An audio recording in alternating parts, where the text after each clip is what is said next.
Good evening, fans, and happy Thanksgiving Eve. Oh my God, my hair is like so wild. I had washed it and it felt so good. Oh, usually it's up in a ponytail, but tonight it's down. Uh, Hopefully, everybody's having a great Thanksgiving Eve, and hopefully everybody enjoyed Dynamite tonight. We started off with the Continental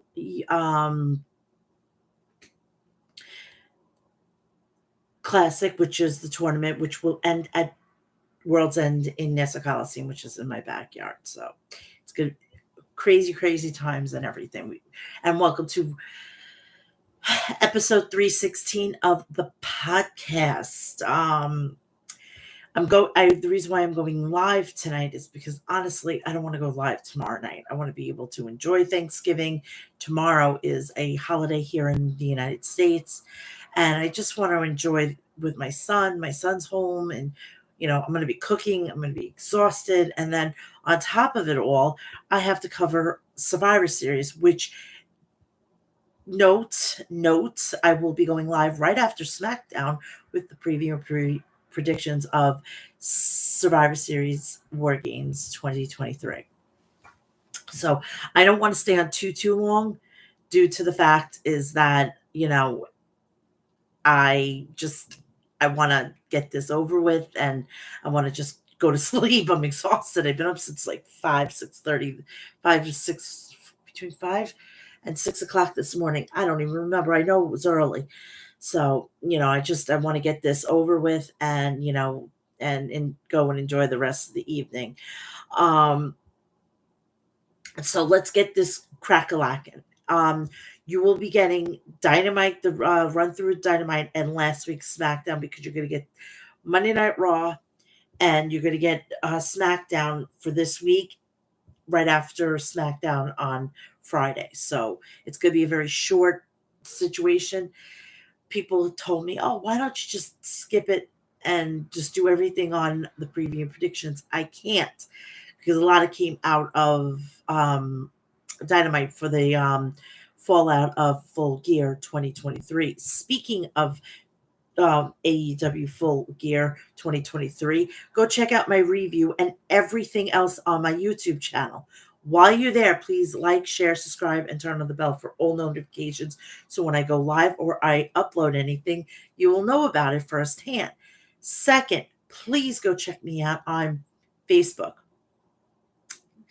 Instagram, Threads, TikTok, X, and Cameo. All you can find everything, and it's under Mel's Mat Chat. Go check all that out, please.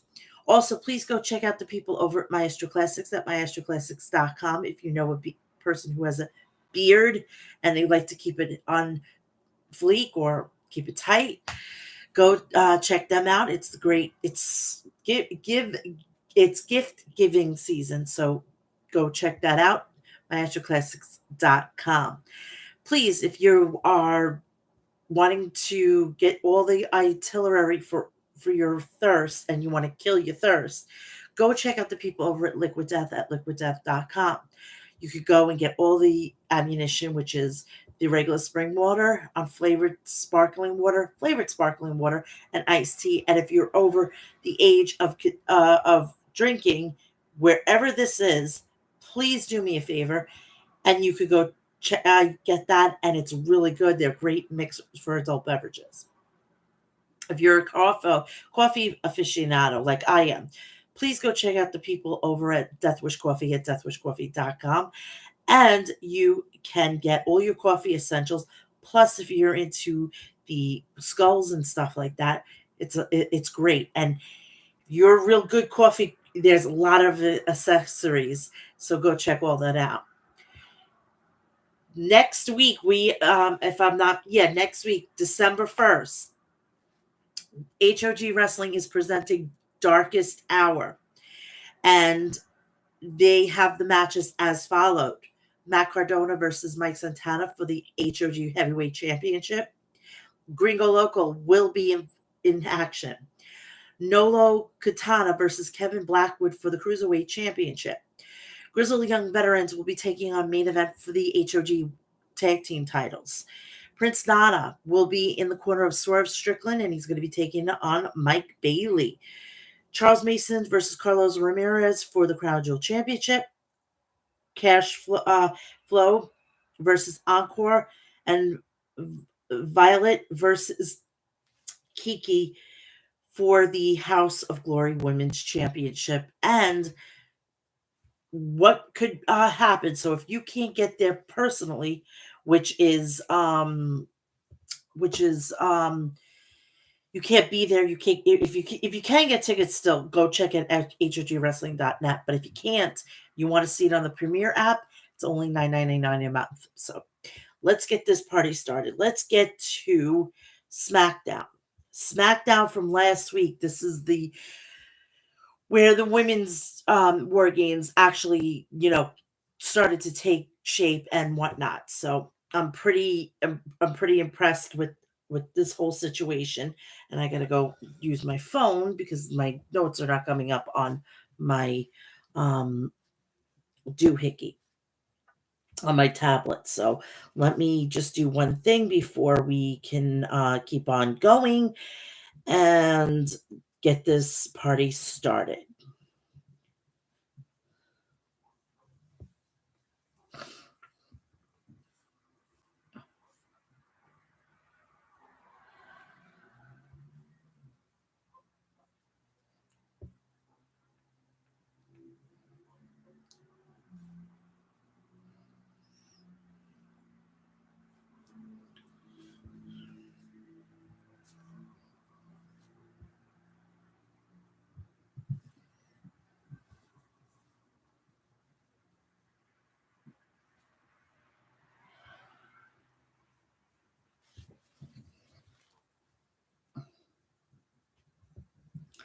So SmackDown, the the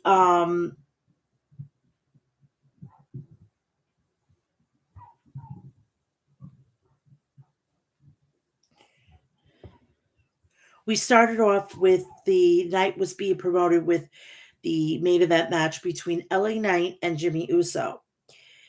Following Asuka's heel turn in the last week's main event, tonight will um Friday night we heard from the new and improved Damage Control with Asuka as the group's newest member. And SmackDown kicked off with a recap video showing Asuka turning heel and joining Damage Control last week.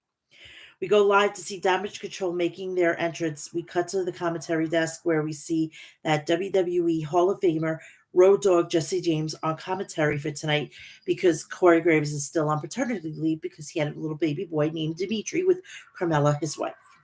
Congratulations yet again. And speaking of congratulations to the new papa of 5 boys, I think it's Cash. No, it's um it starts with a C, but the machine gun Carl Anderson is procreating and he's got a new baby boy. Congratulations to him and the hot Asian wife herself. So Road Dogg took Corey Graves' place.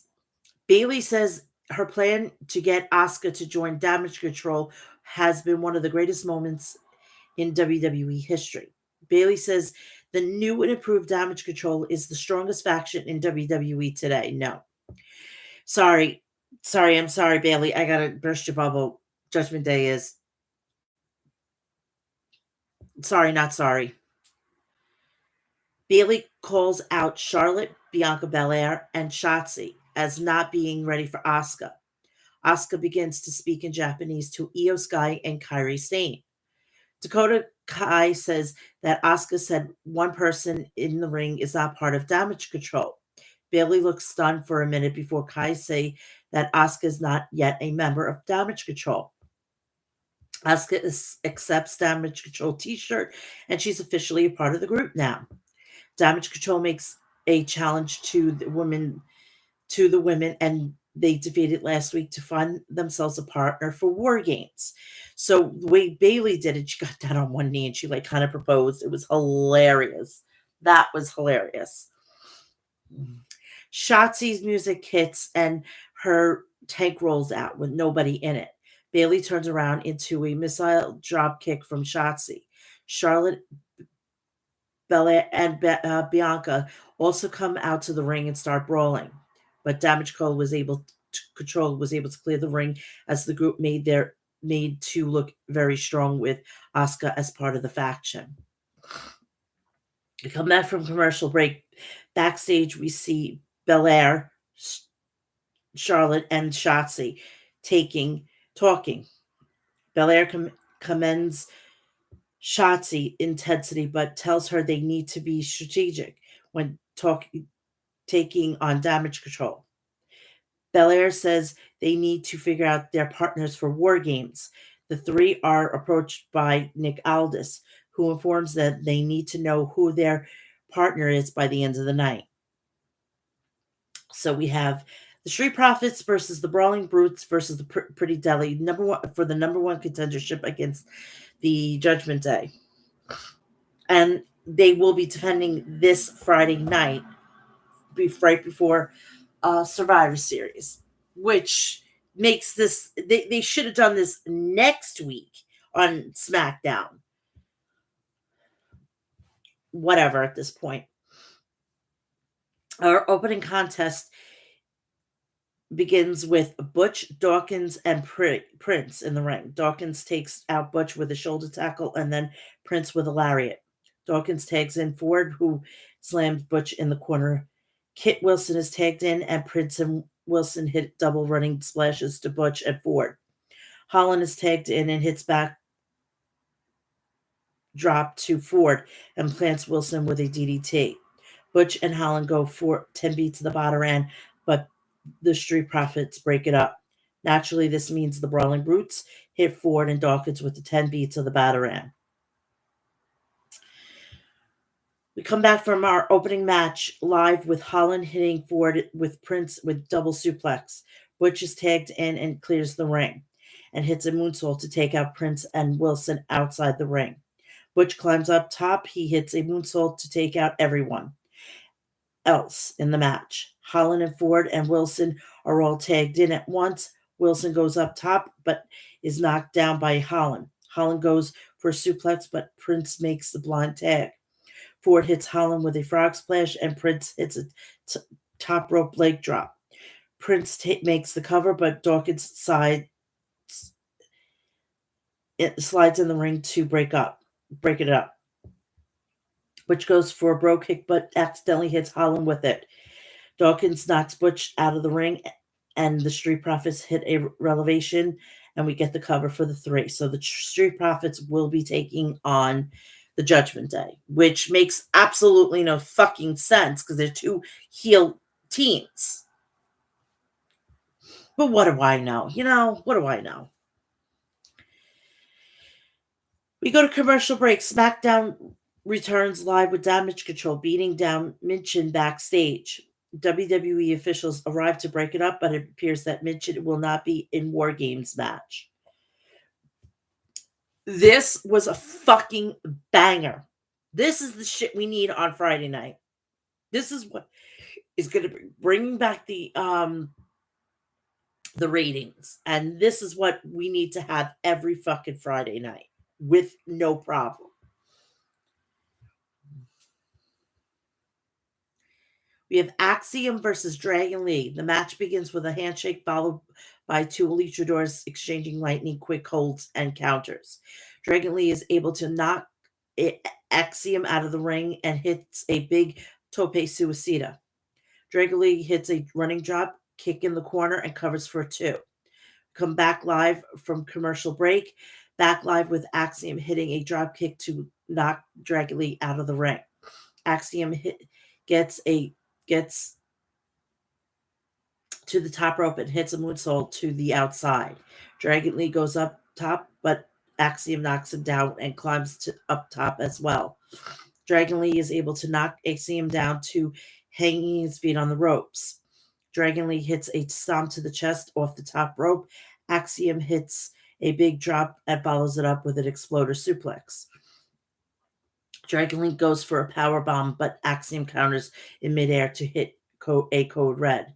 Axiom covers, but Dragon Lee kicks out at 2. Dragon Lee climbs up, and Axiom runs up to hit a Spanish fly, literally, and Axiom covers for 2. Dragon Lee hits a power bomb. Dragon Lee hits a running knee and inverted DDT and covers for 3. And Dragon Lee picks up the victory. Excellent match. Excellent match. This is the shit I want to see on a Friday night.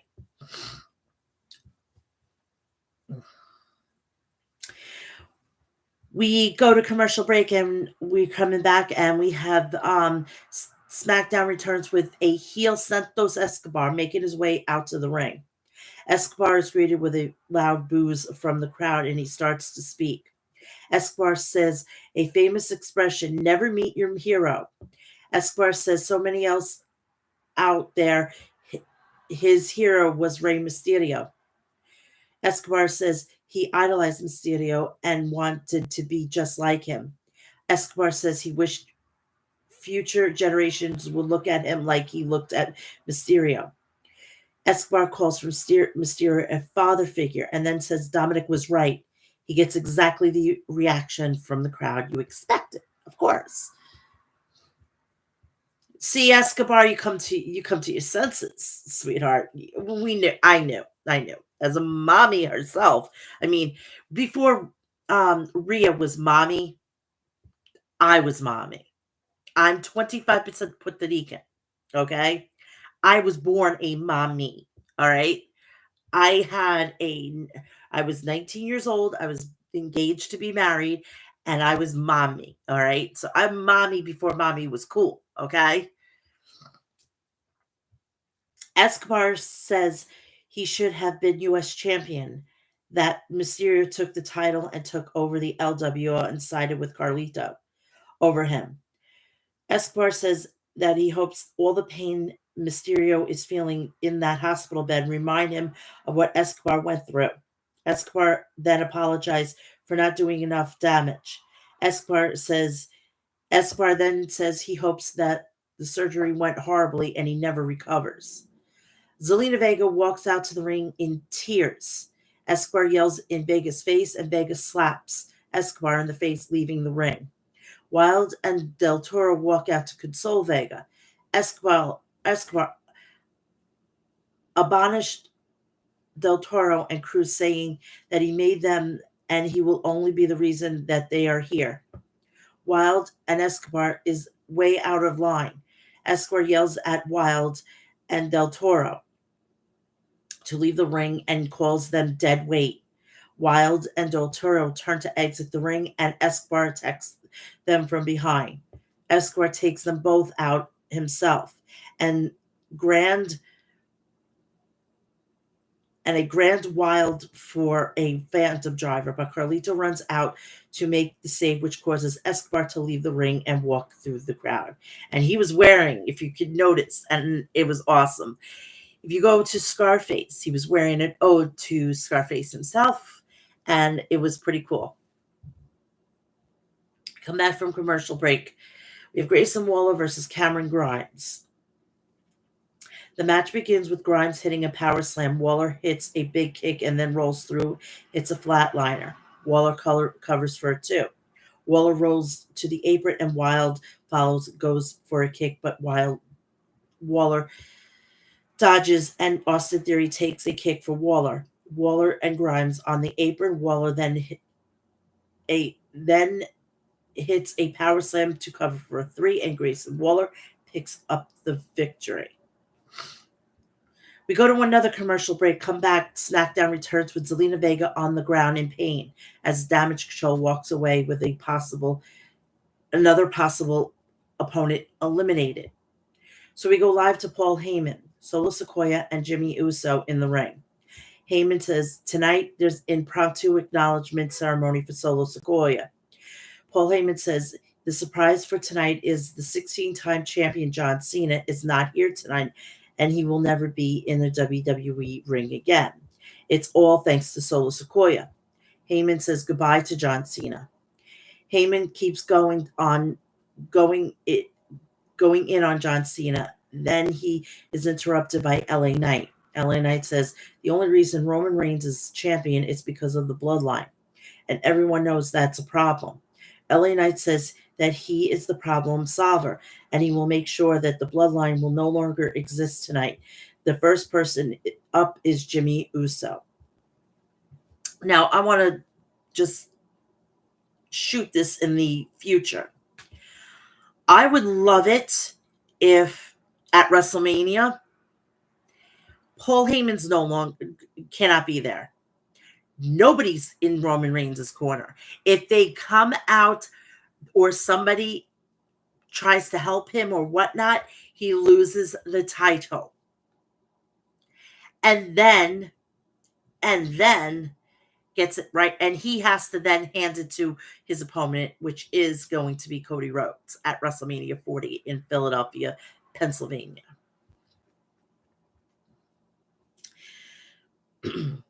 So we go to commercial break. Back live with Belair, Charlotte, and Shotzi backstage. Belair tells Charlotte they are out of options and she needs to make that call. Charlotte leaves the area with her phone in hand.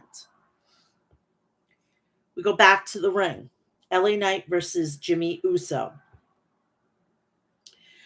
The bell rings and Heyman takes a phone call, and while on the phone, Heyman leaves to the back with Sequoia, leaving Jimmy all alone. LA Knight hits a big shoulder tackle. LA Knight back body drop Jimmy out of the ring, and then LA Knight hits a sliding drop kick under the bottom rope. LA Knight bounces Jimmy head off the announce table several times before throwing Jimmy over the announce table to the barricade. We come back from commercial break. Our main event continues live with Jimmy hitting an enziguri. Jimmy goes for an Umaga splash, but LA Knight dodged it and plants Jimmy with a DDT. Jimmy dives off the top rope, but LA Knight dodges it. Jimmy goes for a super kick, but LA Knight ducks it. Ducks under. Jimmy turns around right into a BFT. LA Knight then covers for 3, and LA Knight picks up the victory, as he should. So then, immediately after the match, Solo Sikoa walks out. Off the distraction, Jimmy pushes LA Knight out of the ring, and Sequoia grabs LA Knight and hits a Samoan spike. Sequoia then clears the announce table and places LA Knight on the table. Coming out to make the save, Cody Rhodes, which this doesn't make sense. I do not understand this. What they could have done with the guys from SmackDown, they could have done a 5-on-5 match or a 4-on-4 match, and it could have been regular Survivor Series rules. And then for the women on Raw, they could have had a 4-on-4, just to make Survivor Series still a little traditional where it was when it first started. I don't know anything. It would have been 2 more matches. It would have been no big deal. There's 5 going on now. Whoop-de-fucking-do. You started off with one of the war games, then you go to the traditional, then you have whatever in the middle, then you have the last 4-on-4, and then you have the war games to end the fucking event. How fucking easy is that? It would have been maybe 7 matches. That's palatable.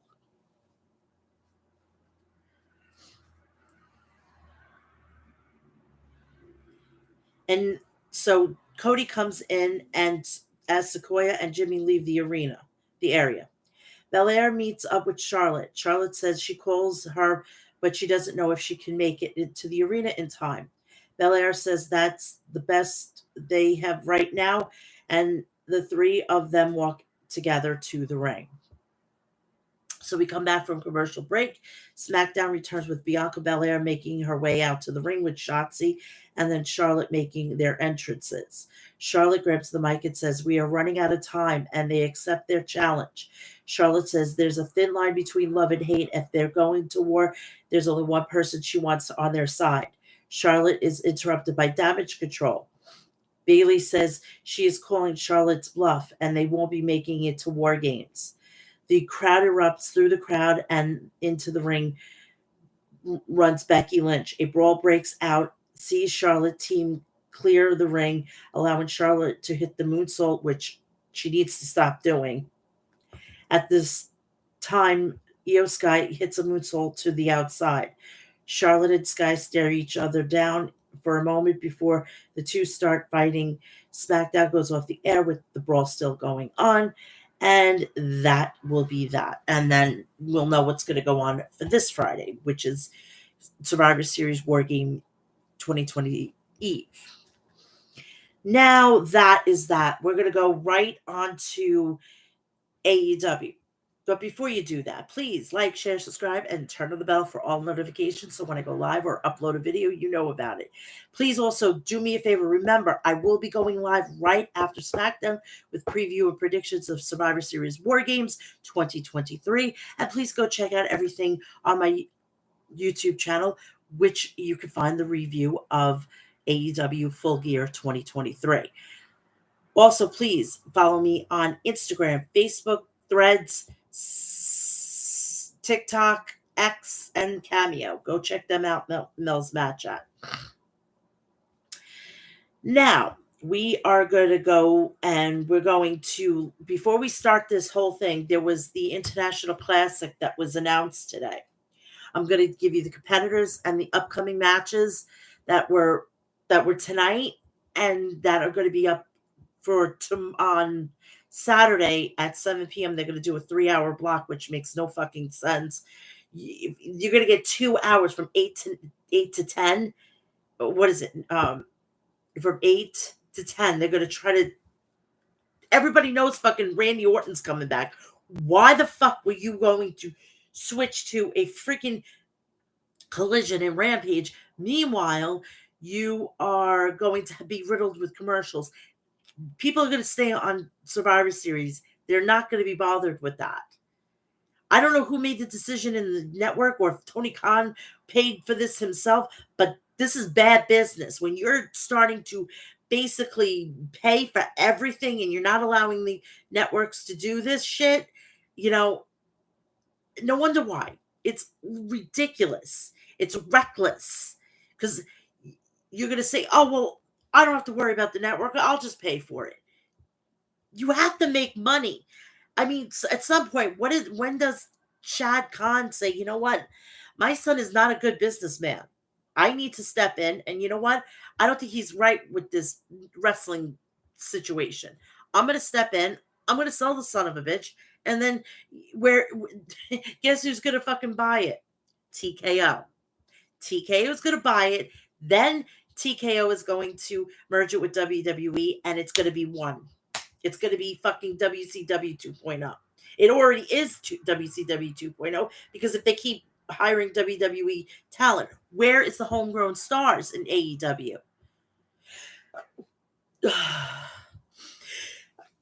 Oh my God. Seriously. Keep hiring WWE talent. It's ridiculous. So let me announce to you who is going to be in the International Classic, which I'm glad the way it's being presented. It's now, this is going to be their focus until World's End, which thank Christ they have something worthwhile. Now I'm invested in, and I now have to watch what's going on the 3 shows. I have a purpose now. Just give me a purpose. That's all I ask.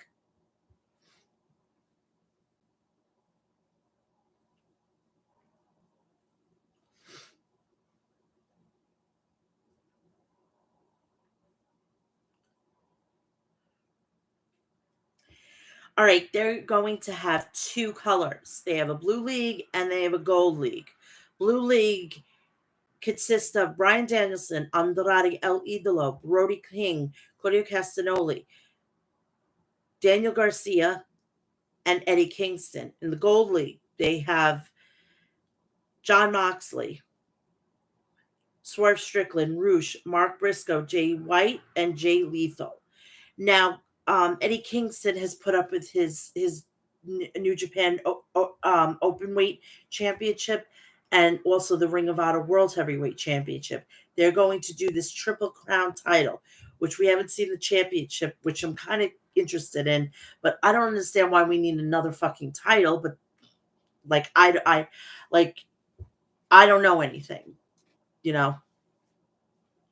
I don't know anything at all.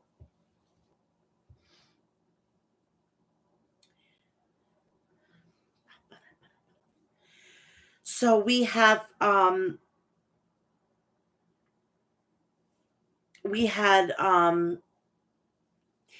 the on tonight's Dynamite, we had Roosh versus Jay White, Swerve Strickland versus Jay Lethal, and John Moxley versus Mark Briscoe.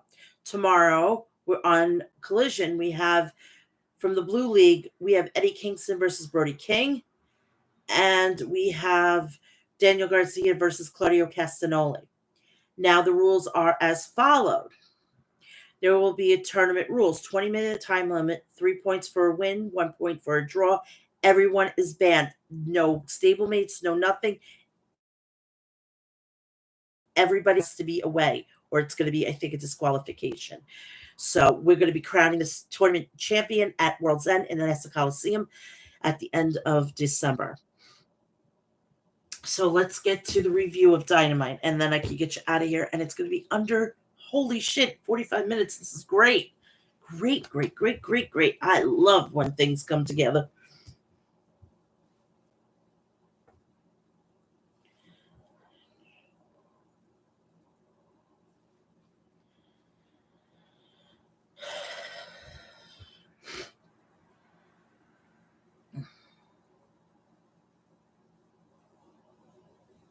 My tablet is a little slow today.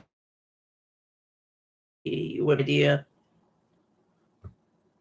My nose is like so crappy today.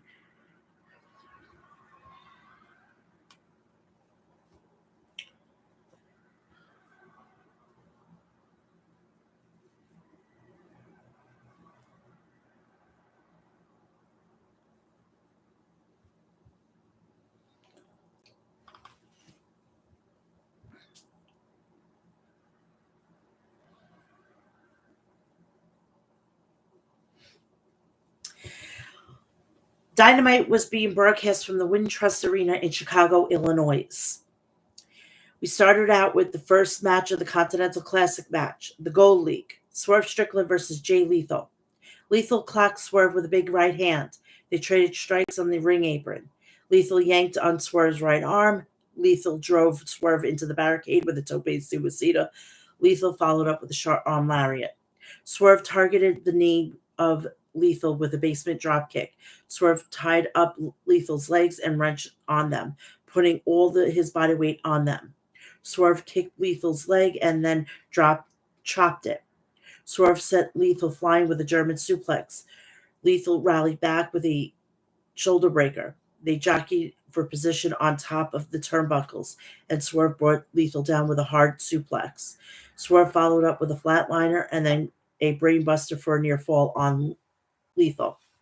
Jay Lethal stunned Swerve with a elbow drop from the top rope, worthy of a king. Swerve avoided the dropkick and applied a stretch muffler, but Lethal grabbed the bottom rope. Lethal cracked Swerve with a pump kick. Lethal went for a lethal injection, but Swerve countered with a drop kick. Swerve hit a house call, and then Swerve stomped to score the pin on Lethal. 3 points for Lethal, so he scores the first points in the tournament. Renee Paquette was backstage with AEW International Champion Orange Cassidy and FTW Champion Hook and Ring of Honor Pure Champion Katsuri Shibata. Wheeler Yuta interrupted Orange Cassidy and mocked him. Hook and Shibata. Yuta told Shibata that he'd be taking his championship back. I'm sorry, but like a Moxley and everything like that in that international tournament really needs to go with other people. This would have been perfect for more of the stars that should be homegrown. At least it would have made it a star situation. But Tony Khan is the way he is. Of course, he needs to have his favorites in a tournament. I'm surprised he didn't freaking put Orange Cassidy in this. I got to do my roots big time. So if you see like the silver hair here, sorry, it's not glitter. Up next, we have AEW World Champion and Ring of Honor Champion MJF came out with ROH Tag Team Partner, Champion Partner Adam Cole. MJF, cut my music. Now, ladies and gentlemen, it appears that the devil has arrived in Chicago. After just freshly beat and undefeated Jay White, I learned in those 30 minutes that you could only truly one of the best professional wrestlers in the world. Fact. However, nobody is on the level of the devil. Chicago, I'm going to say what we're all thinking. You are looking at the greatest AEW World Champion of all time. Now, none of that is possible without my bro honcho for life, Mr. Cole. Now he's sitting.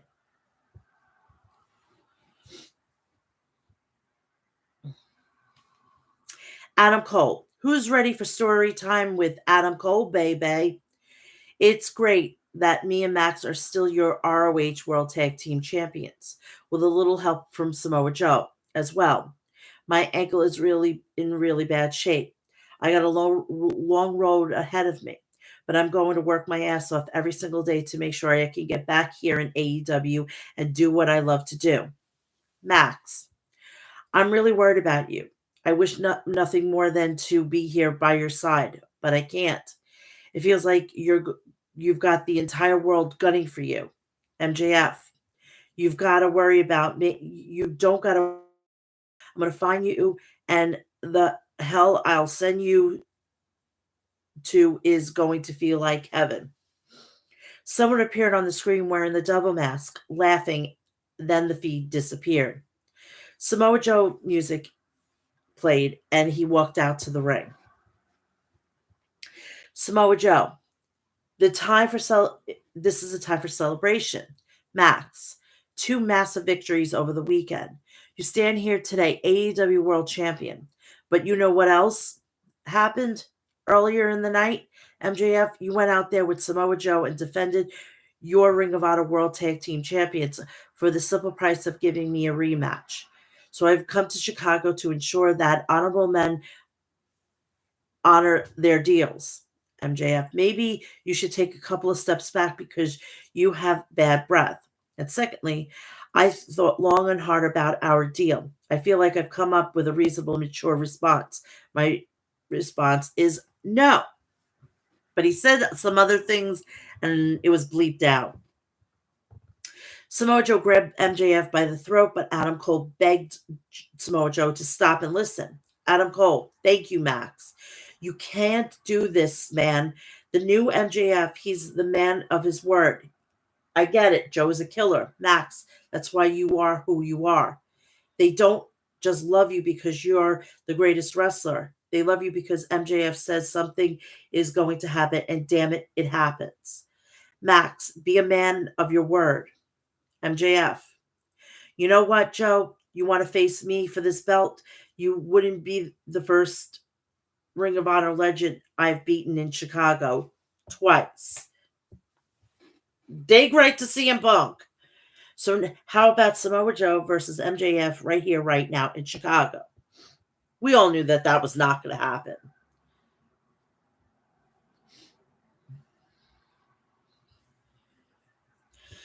Samoa Joe, absolutely not. Let's discuss what's really going to happen. You're going to get on the internet tomorrow and complain that you weren't 100% and that it wasn't fair. Boo hoo. No, Max. I want the best version of you. I want the fully healed Max. So I say by World's End, you should be nice and chipper to get into the ring and defend that title. MJF. So let me get this straight. You want to wrestle MJF at Nassau Coliseum on December 30th at World's End. You want MJF in the main event for the world title. Is that correct? Samoa Joe says, that is correct, Max. MJF. You've got yourself a deal, but I loved when he says the most magical place in all the world, Long Island. I should have a tear in my eye. Ugh. Yes, Long Island is the most magical place in the whole entire world because I live in it. MJF lives in it. Matt Cardona comes from it. Kurt Hawkins comes from it. It's a beautiful thing, you know?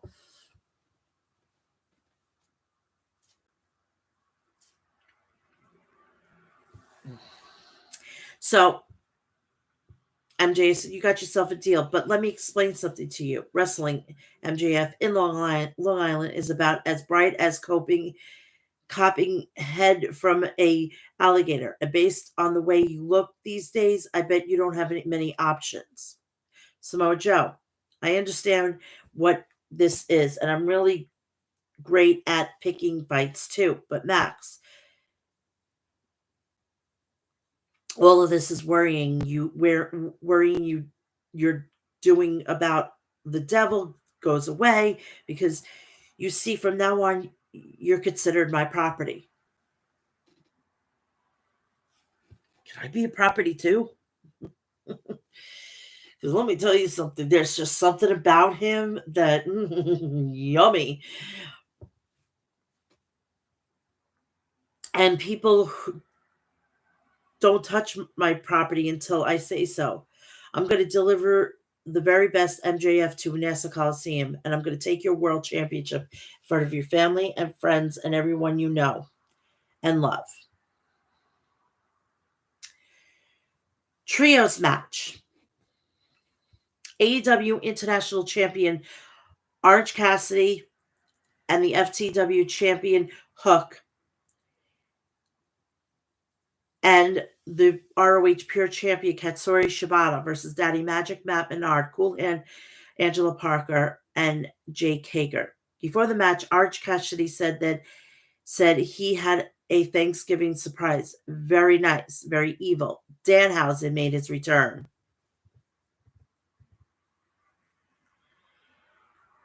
And this is why I get mad at AEW. Hook hurled Matt Menard over the head with judo throws. Hook sent Angela Parker to the mat too. Hager hit Hook with a blindside shot. Parker clocked Hook with a running knee to the head. Hager nailed Hook with a Hager bomb for a near fall. Hook fired back with a lariat to Angela Parker. Exploding coming out of the corner, Hook planted Parker with a T-bone suplex and then tagged out to Orange Cassidy. Hager intercepted Orange Punch from Cassidy and then planted him on the mat. Shibata tagged in and he and Hager traded forearms. Shibata pump kicked Hager. Shibata chopped down Hager in the corner. Shibata followed up with a running dropkick to Hager. Menard and Parker doubled up on Shibata. Hager went to powerbomb Shibata, but Danhausen jumped on the apron, distracting Hager and Hager with Hager's purple hat. Danhausen cursed Hager and Cassidy stunned Hager with a tope suicida. Shibata puts the sleeper on Menard while Hook made Parker tapped out to the Red Rum.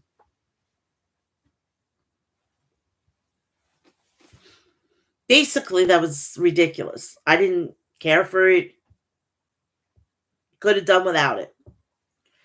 Renee Paquette was backstage with Adam Cole. Roderick Strong and the Kingdom interrupted. Thank God at this point I was doing something for my son.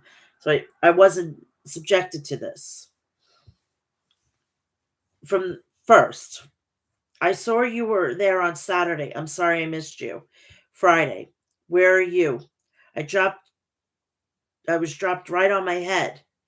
Cole, shut up. Where are you going to get it through your thick skull that I'm not your best friend anymore? Do me a favor, back off and leave me the hell alone. Thank Christ, Adam.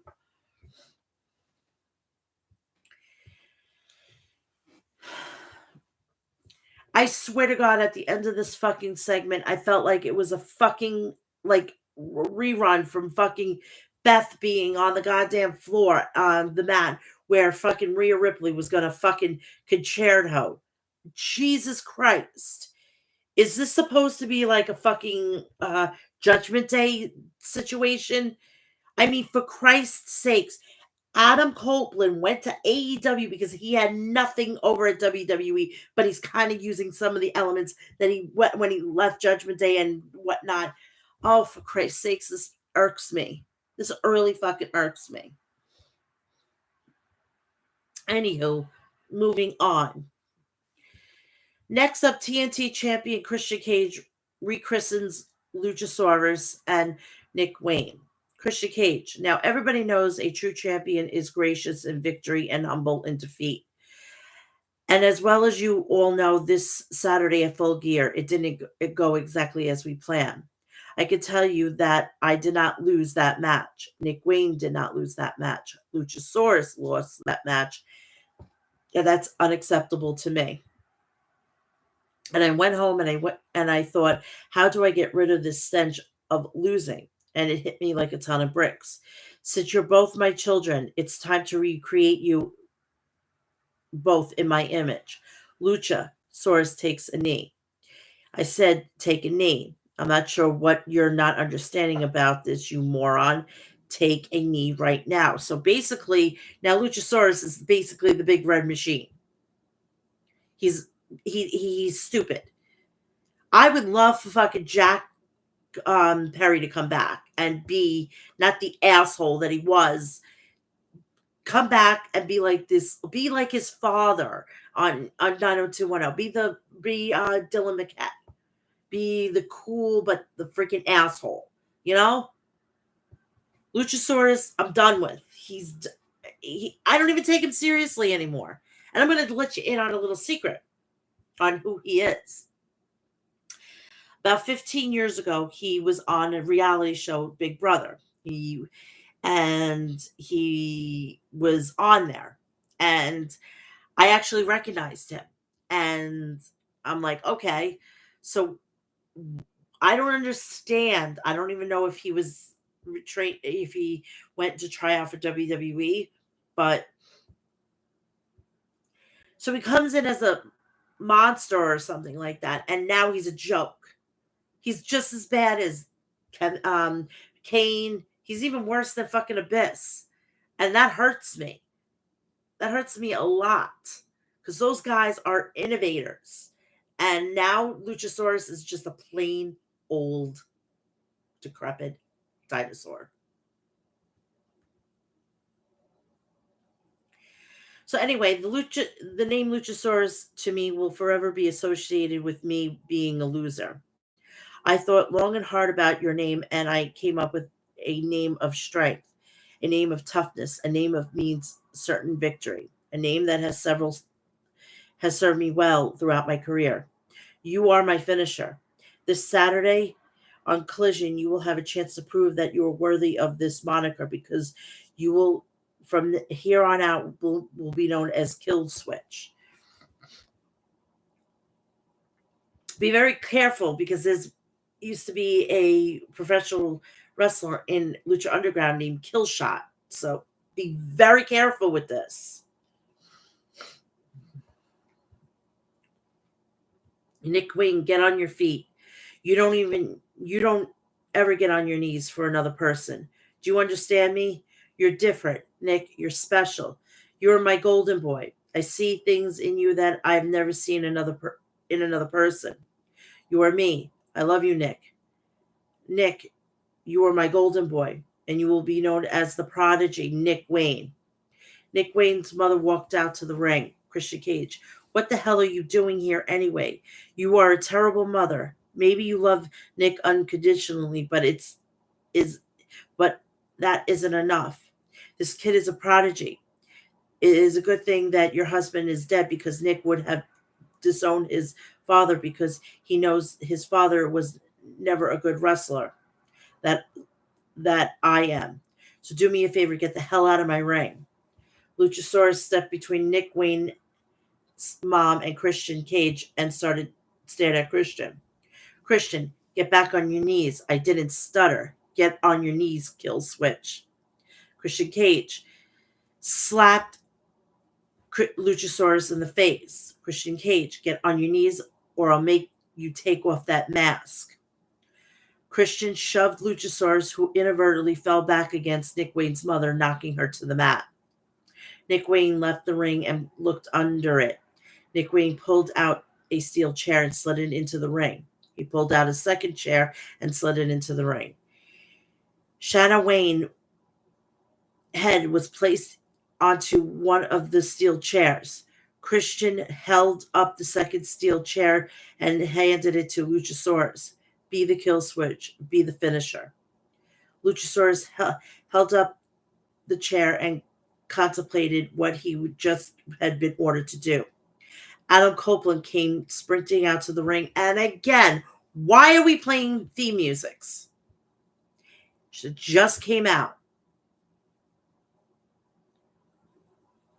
What you got to play? You got to play Metalingus at a certain so many times in a month to get that royalty for them to get that royalty check, right? I'd say this with WWE, you don't need to do that. I don't want to hear theme songs. Just come out, for the love of God. Because then you're just standing there with your units in your hand and you're fucking waiting for the fucking guy to come running down. There's got to be a cue somewhere for the guy to come out or for the girl to come out. You don't need the fucking music. It irks the shit out of me. Both companies, any company, actually.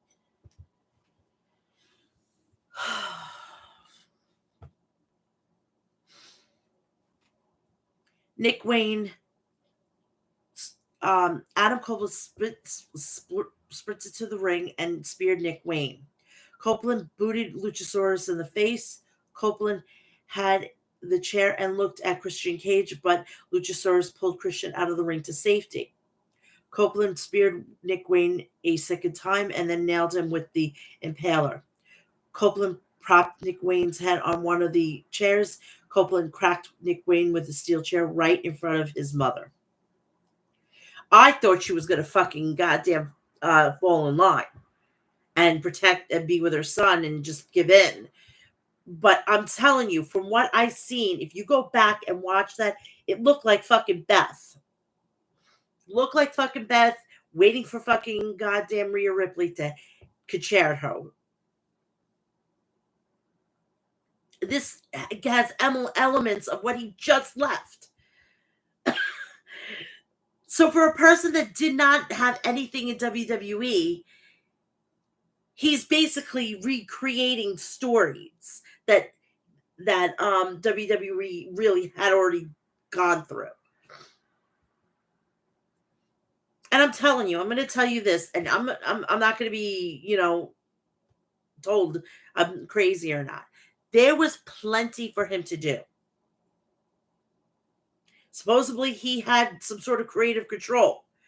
Where was Karrion Kross? Where was let's see. Could have revisited where was Cody Rhodes? He could have turned heel. Why wasn't he able to turn heel? Cody Rhodes, we'll never see that match now.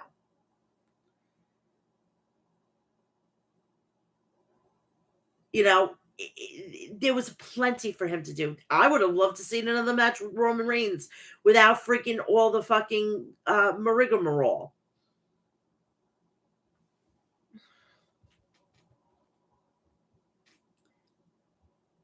If I take out the roster on SmackDown, because he left in SmackDown, it would have been plenty for him to do. LA Knight's on there. Like LA Knight. Perfect. LA Knight could have benefited. So don't fucking tell me that there was nothing for him to do, because there was plenty for him to do. He just used it as an excuse to get the fuck out, because he knew that his time is very limited and he wanted to fucking go to another company. And basically, in my mind, I mean, I love Adam Copeland. Great wrestler. But I think it's kind of shitty that WWE gave him the platform to do everything he wanted to do with no limitations. No, he was told not one iota of no, and then he does this.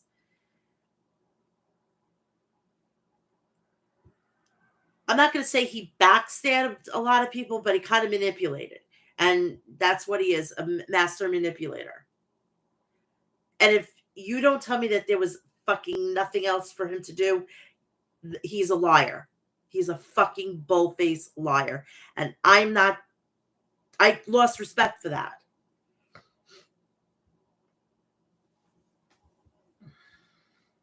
He could have been a free agent. He could have even went down to NXT and done business with them. Maybe, I don't know, maybe resurrect Joe Gacy, where he was when he was in the fucking dyad or the schism or whatever. He could have helped him out. But no, he fucking used, I want to end my career with my best friend Jay.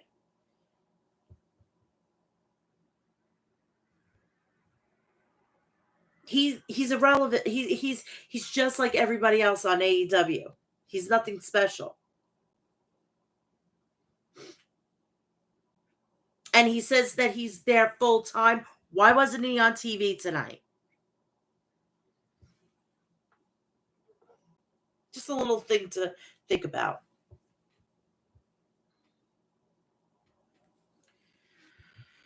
Renee Paquette was backstage with Anna Jay, Matt Menard, and Angela Parker, and Jake Hager. Matt Menard, Renee, I don't know what's going on around here. Garcia with this dancing, Parker with his little girlfriend. Someone tell me what's going on. Hager, and Danhausen with the hat. Anna Jay, stop. This is about me. I just want to wrestle. I am so tired of losing. The infighting. I don't know if you guys are here to help me or hurt me. Parker, phone rang, and it was Ruby Soho. Oh, yeah. That's another fucking situation that I am just completely. It's forced. It wasn't fucking like Dominic and Rhea. Rhea and Dominic just. It works. Ruby Soho and fucking. No, I don't want to see it. Honestly. For the love of God, it's not necessary.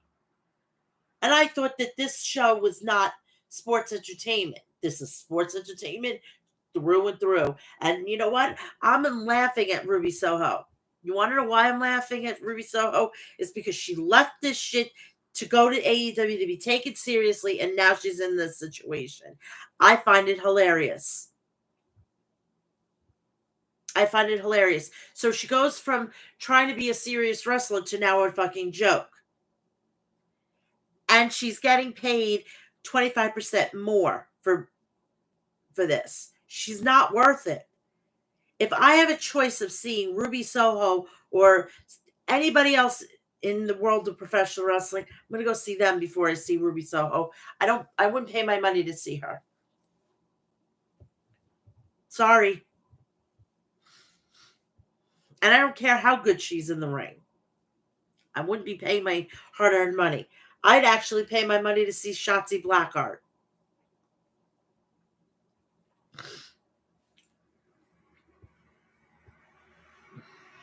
Anna Jay, really? You're in my corner tonight, right? At Parker. And of course, it's family first. You got this.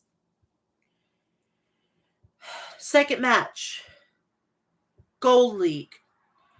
For the Continental Classic match. LFI's Roosh versus the Bullet Club Gold's Switchblade Jay White. Rock hard Juice Robinson has an injury, so I don't know how the extent of the injury is, but we'll keep tabs on it and we'll let you know. Roosh and Jay White locked horns, with Roosh backing Jay into the corner. Roosh dropkicked Jay White and stomped on him. Roosh splashed Switchblade in the corner and followed up with a beautiful dropkick. Roosh rammed Jay White into the barricades. Roosh pulled a cable out from beneath the ring. Ref Paul Turner threatened to disqualify Roosh, so Roosh dropped the cable. Roosh wrecked Jay White with more chops to the chest. Jay White suplexed Roosh right on into the turnbuckles. Roosh took Jay White off his feet with a flying forearm. Roosh cracked White with a massive elbow strike and followed up with a brainbuster for a near fall. Fans chanted, "This is awesome! This is awesome!" Jay White dodged a senton from Roosh. Jay White nailed Roosh with a brainbuster for a near fall. Jay White gouged the eye of Roosh, but Roosh answered with a rising knee strike. White fired back with a Uranagi for a 2 count.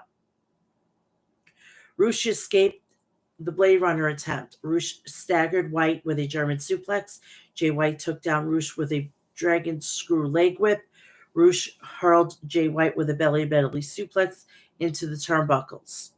Roosh went for a bullhorns, but White countered with and tried for a Blade Runner. Roosh escaped, shoving White into who inadvertently connected with the ref. As the ref had his back turned, Jay White hit Roosh with a low blow and pinned Roosh after the Blade Runner. Jay White gained 3 points, so he's on his way.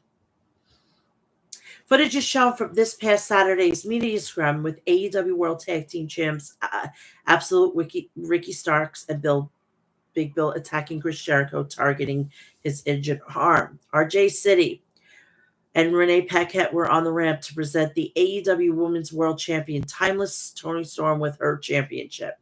Mariah May presented Toni Storm with the title. Toni Storm, I didn't have anything prepared. I would like to thank Mr. Anthony Khan and the wonderful people at Warner Discovery. I would also like to thank whoever trained me and the little Toni Storms out there who want to be me. This is my spot. You will not take it. You will not make it. So stay in school and thank you. The celebration was interrupted as Sky Blue made her entrance for the next match. So they're going to jockey her for position for that title. Meanwhile, she lost at Full Gear. Please make it make sense. Please make it make sense.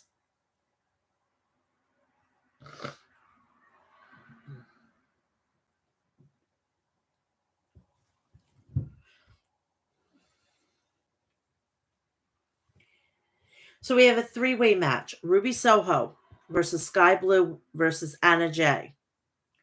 Parker and Ruby smiled at one another. Anna rolled up Sky for a near fall. Sky took down Anna with a shoulder tackle. Ruby Soho suplexed Sky Blue, planting her on the back of her head. Sky Blue took down both members of the opposition at once with creative offense. Anna Jay cracked Ruby with a thrust kick after Ruby was flirting with Angela Parker. Sky Blue connected with a diving crossbody press on Anna and Ruby. Sky Blue rocked Ruby with 2 knee strikes. Sky Blue pump kicked Ruby off the ring apron, sending Ruby right into the arms of Angela Parker. Anna Jay stunned Sky with a pump kick of her own before Ruby and Angela kissed. Saraya pulled Ruby away from Angela. Blue escaped. The Queenslayer followed up with a thrust kick. Sky Blue scored the pin, and after the cutter on Anna Jay, Saraya and Ruby argued with one another after the match.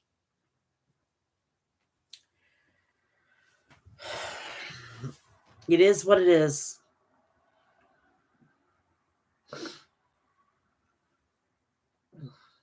Renee Paquette was backstage with Wardlow.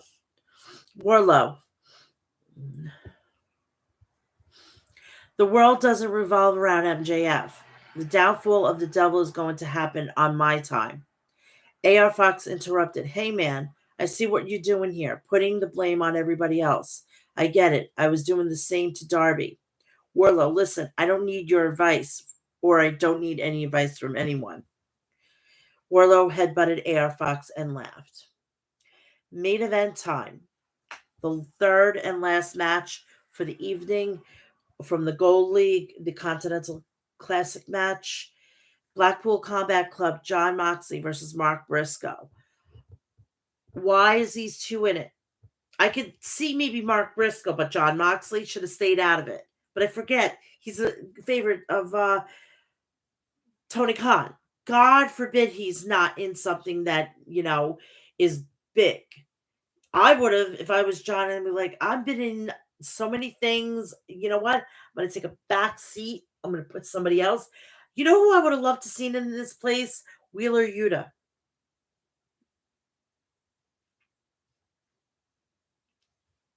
Wheeler Yuta could have used the push with this, but of course he's just like Roman Reigns and Seth Rollins. They're all selfish.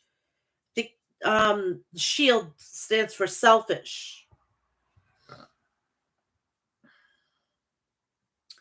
Mox and Mark slugged it out in the center of the ring. Briscoe used his redneck kung fu, chopping Moxley in the throat. Moxley chomped down on Briscoe's head. Briscoe nailed Moxley with a neckbreaker off the apron and onto the arena floor. Moxley smashed Mark in the mouth with a big boot. Mark was busted wide open. Moxley spiked Briscoe with a pile driver for a near fall. Briscoe tossed Mox with a suplex. Moxley applied an armbar on Mark, but Mark got his boot up on the top bottom rope to force the break. Moxley nailed Mark with a paradigm shift, but Mark got right up and drop kicked Moxley. Briscoe used a Death Valley driver to set up the Froggy Bow, but Moxley kicked at it too. Moxley escaped a Jade Driller attempt and planted Mark with the Death Valley Death Rider for a near fall. Moxley hit Mark with a half and half suplex. Moxley curb stomped Briscoe and pinned him after a second Death Rider. Moxley earns 3 points. Wouldn't it be great if he would have not taken this pin and given it to Mark Briscoe? There's my point. So next Wednesday, they're going to be live from the Target Center in Minneapolis, Minnesota, and they're going to have a double collision and rampage at 7 o'clock uh, here, and then goes right into collision, and they're going to be from the Peterson Peterson Event Center in Pittsburgh, Pennsylvania. So that is that. But I will be live right after SmackDown with the preview and predictions of Survivor Series War Games 2023. And then right after Survivor Series, I don't care how tired I am, I'm going to go live right after it with my review. So look for that. Please like, share, and subscribe. Turn on the bell for all notifications so when I go live or upload a video, you know about it. Follow me on Instagram, TikTok, X, Facebook, Threads, and Cameo. So go check all of them out. Mel's Mat Chat. Please go check out Master Classics at masterclassics.com. Go check out Liquid Death at liquiddeath.com. Go check out Deathwish Coffee at deathwishcoffee.com. And please go check out HOG House of Glory Darkest Hour, December 1st. You could still get the possible tickets at hogwrestling.net. But if you can't, go check it out on the Premier app at $99.99 a month. Please, and the matches are as follows. Matt Cardona versus Mike Santana for the Hog Heavyweight title. We go local. Will be in action. Nola Katana versus Kevin Blackwood for the Cruiserweight Championship. Grizzled Young Veterans versus Main Event for the Tag Team titles. Swerve Strickland versus Mike Bailey. Charles Mason versus Carlos Ramirez for the Crown Jewel Championship. Cash Flow versus Encore. Violet versus Kiki for the House of Glory Women's Championship. And please go check everything out and get all the information on hogwrestling.net. Again, I will be back here on Friday night. Then I will be back here. I will be back here on Saturday, right after Survivor Series. And then after that, for episode 317, it'll be back on Friday at 2 p.m. I want everybody to have a great Thanksgiving. Please drive safely. If you're going to drink, please order a car, have it all set up and whatnot. Because if you get behind of a wheel, there goes your Christmas, and you will regret every minute of it. Seriously, and I don't want anybody to die. Okay? Have a great Thanksgiving to everybody who celebrates it. If you don't celebrate it, have a great day at work tomorrow, okay? I love you all, and I'll see you on Friday for the preview and predictions of Survivor Series Takeover. I mean, Survivor Series War Games. Sorry. Have a great evening. I love you all. Good night. Bye bye.